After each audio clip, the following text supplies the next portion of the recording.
There's no feeling more intense than starting over. If you deleted your homework the day before it was due, as I have, or if you left your wallet at home and you have to go back after spending an hour in the commute. If you won some money at the casino and then put all your winnings on red but it came up black. If you got your best shirt dry cleaned before a wedding and then immediately dropped food on it.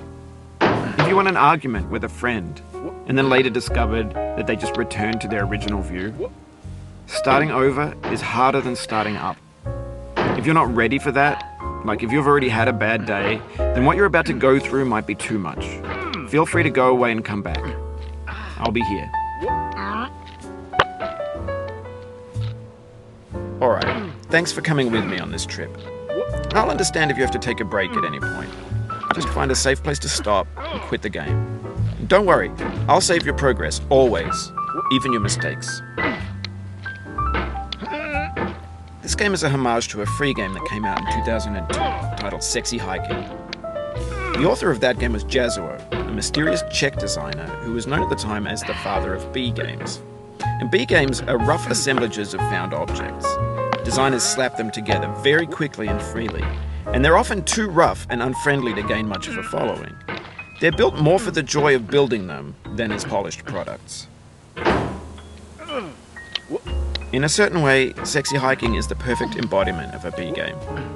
It's built almost entirely out of found and recycled parts, and it's one of the most unusual and unfriendly games of its time. In it, your task is simply to drag yourself up a mountain with a hammer.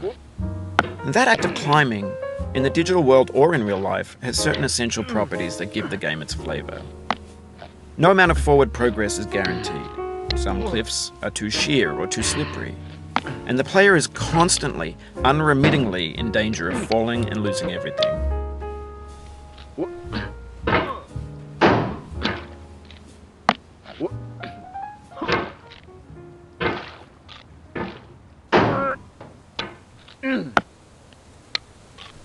Anyway, when you start Sexy Hiking, you're standing next to this dead tree that blocks the way to the entire rest of the game. It might take you an hour to get over that tree, and a lot of people never got past it. You prod and you poke at it, exploring the limits of your reach and your strength, trying to find a way up and over. And there's a sense of truth in that lack of compromise. Most obstacles in video game worlds are fake. You can be completely confident in your ability to get through them once you have the correct method or the correct equipment or just by spending enough time. In that sense, every pixelated obstacle in Sexy Hiking is real. The obstacles in Sexy Hiking are unyielding, and that makes the game uniquely frustrating. But I'm not sure Jazzuo intended to make a frustrating game. The frustration is just essential to the act of climbing, and it's authentic to the process of building a game about climbing. A funny thing happened to me as I was building this mountain. I'd have an idea for a new obstacle, and I'd build it, test it, and it would usually turn out to be unreasonably hard. But I couldn't bring myself to make it easier. It already felt like my inability to get past the new obstacle was my fault as a player rather than as a builder. Imaginary mountains build themselves from our efforts to climb them, and it's our repeated attempts to reach the summit that turns those mountains into something real.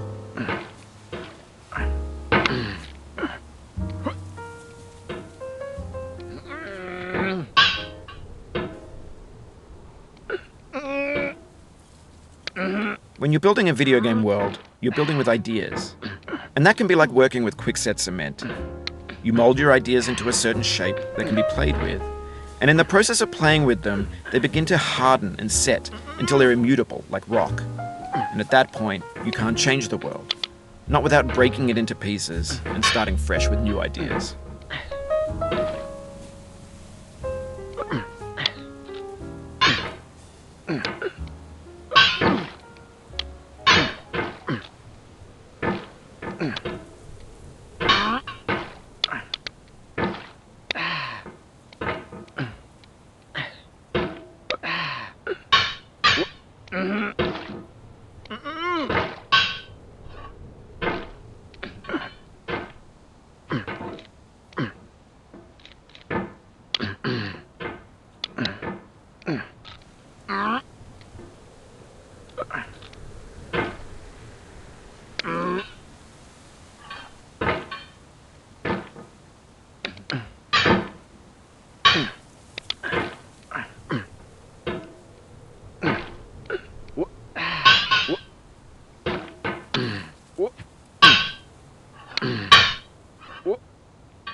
You've done this part before. You know it's possible.